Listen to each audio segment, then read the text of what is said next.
Но когда ты стоишь перед холстом, задаешься вопросом, ты приходишь все время в мастерскую, стоишь один на один с пустым холстом. Ради чего?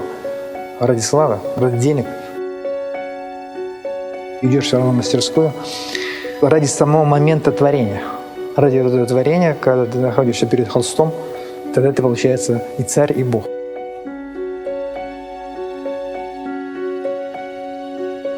Ты в этом пространстве холста, из хаоса, ты создаешь какое-то произведение, какой-то образ.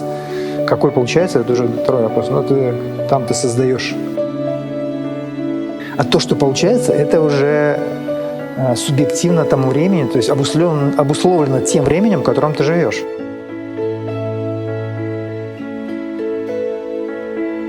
Писать надо всегда для себя, не оглядываясь ни назад, ни вперед.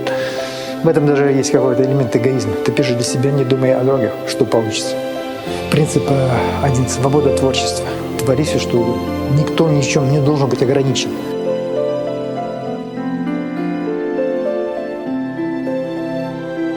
Последняя выставка была 7 лет тому назад у меня в Саранске. Ну, естественно, с тех пор у меня в мастерской накопилось определенное количество работ.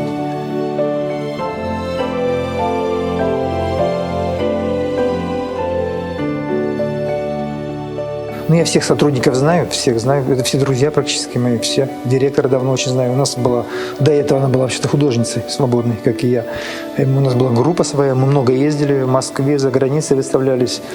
Поэтому очень теплые дружеские отношения с музеем Мерзи у меня были, есть и, надеюсь, будут в дальнейшем.